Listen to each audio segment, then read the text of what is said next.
Well, hey folks, it's your old pal King Waspinator. Welcome back to Total Party Skills. Be sure to hit like and subscribe.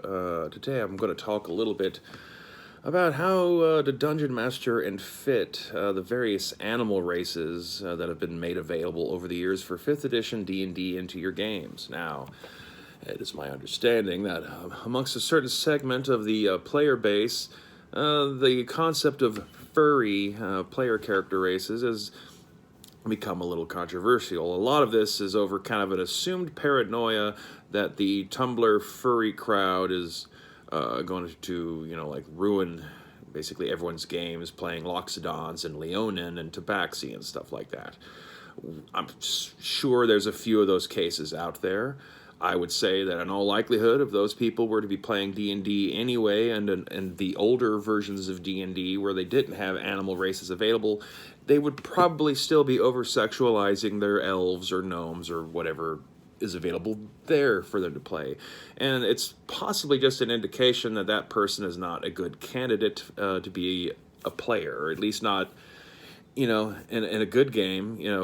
As game masters, we're under no obligation at all. It's not like there's any sort of contractual relationship put upon us by purchasing these games in order for us to be able to run them. So we are quite allowed to be selective about who we want to play with, and if we want a game to have a certain tone and seriousness, then just some people aren't natural fits. And they're free to go find other people who are of like mind to try to play, and they can have their garbage fire games all they want. Doesn't mean that you have to contaminate your own thing. However, to just reflexively reject all animal races entirely because of a few quote-unquote bad apples out there is foolish and short-sighted. The idea, for one thing, that they're like a cheap cop-out fantasy race and has no place in a game that's supposed to be about all these classic fantasy tropes.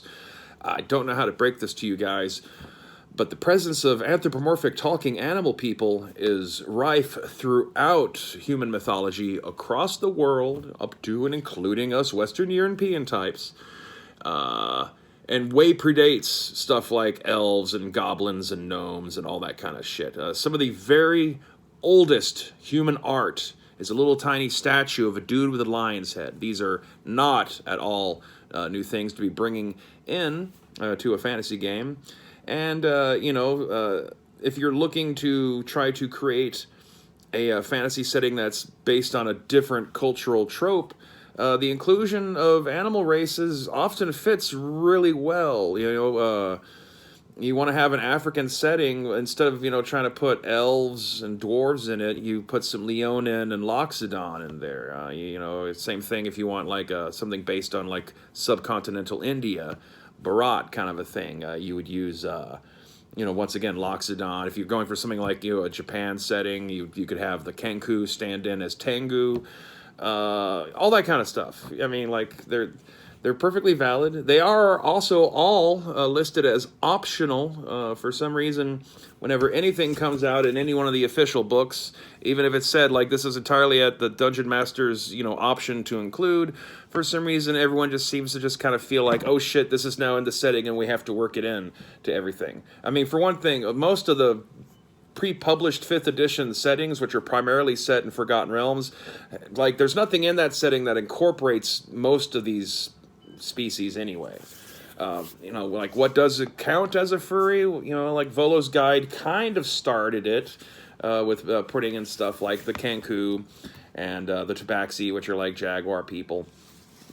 Arguably, I would dare say that the Dragonborn in the basic handbook should also count as an animal type character, even if they are based on dragons and not a natural animal.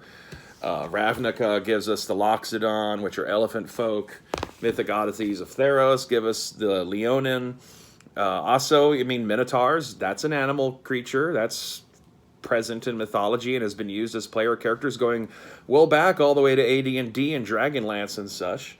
So, it's not like it's some radical new thing. Oh my god, they're subverting our beloved D&D. They might be, but not through animal people, so chill the fuck out. Arguably also centaurs can also be lumped in as an animal-themed player character race, even though they have, partially human characteristics. Also, the long-lost Barriar race from old AD&D Planescape, which I still wish would have been ported over to 5th edition. And I don't know why that one gets left out, even though they kept Tieflings and Aasimar around. And finally, like Eberron gives you a couple things too, like the Shifters. Apparently there's this new Mordenkainen's multiverse of, not Doctor Strange, multiverse of madness. That book that's going to be coming out sometime in the next few months. That's going to be recollecting all the various side optional races from all these various books together. Not just the fuzzy ones, but also like some of the other alternate humanoids and shit like that. So we have that to not look forward to. This will probably be their chance to like mainstream publish the redacted, edited, extra scrubbed and clean versions of these races that have already had adjustments made to them in the various errata updates that they put out on D&D Beyond and all that kind of shit. Which that's old news, but the advantage to allowing players to play beast races and to include them in the space is that they're rather easy to understand. If you have a problem, where you're like, oh, my players just don't know how to play elves right, they're not getting it, you're not giving me a convincing gnome out of how you're role-playing this guy. Well, animal races are a lot easier for people to get their head around. People kind of come in, like you hear, oh, I'm going to play an elephant dude. That kind of gives you a bunch of expectations, because what you think an elephant person would be like. Same thing with lions, jaguars, raven folk. They got those owl people in that college game. And what else? Didn't they introduce like a playable rabbit and the Witchlight adventure module? I didn't get that adventure module. I have more than enough, and I don't really have much attention to playing 5th edition anymore. Although I have run my fair share of it, and I just I bristle at the idea that all the animal character races need to be ejected entirely somehow. Like some sort of threat to the sanctity of our entirely variable, made-up fantasy worlds. There is like an issue that past your core established tropes that everyone gets their head around, there's things out there in D&D and many other role-playing games that are super original, but the players, unless they themselves are just really happen to be really steeped in whatever the subject matter is, they're going to have no fucking idea what you're talking about. That's why Star Wars is one of the few like science fiction games that I think is actually good for beginning role players, because at least with Star Wars, there's a rather large chance that the player knows what a Wookiee is, some games starting them off, you just, I don't know, I personally, I like to keep things moving, and if you're having to stop and like spend 20 minutes explaining the vast history and biology of some alien race just so that your players can get an idea in their head of like what the hell it's supposed to look and act like, because it's some sort of weird fleshy insect creature with 8 legs that'll flip itself back and forth, and it's got tentacles that do 2d20 damage, like we could keep it simple and stupid and keep it moving. Is generally always good advice for role-playing games, even with experienced players. There's a lot of shit to juggle in your head, and so the more you can find devices to simplify things, even as NPCs, your players are in a dark alley in a dark, mysterious city, and they see a lion guy wearing like desert nomad clothes, and he pulls back his veil, and you see it's a fucking lion man.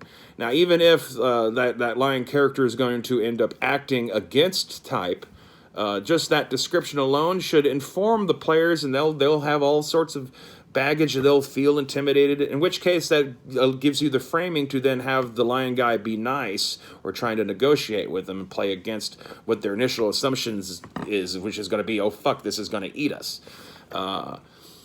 You don't necessarily get that when you tell a random new person that, oh, you see a Githzerai in the alleyway, and they're like, what? What the fuck is a Githzerai? No, Githzerai. What is that again, exactly? Like an interdimensional lizard elf? Like, well, why not just have me run into an elf? You know, like, you're gonna, like, do you really need that? Like, you know, in your games? I mean, like, yes, if your players are all very steeped and familiar with the material, great. But we don't always get those luxuries, you know, so why give yourself a headache? And, you know, use stuff that people can wrap their brains around, if you want. Once again, optional being a key word in all of this. And like I said, you know, if the player is, you know, like, wanting to play like their lion dude a little bit too sexualized, that's probably a sign that they're not a good fit for your group anyway, and would have done that even if they're playing a human. Like, I mean, like, you could sexualize a broom. I mean, you know, anyone could go out of their way to do this kind of shit. You can't, like, throw everything out because someone might fetishize it. I mean, what the fuck?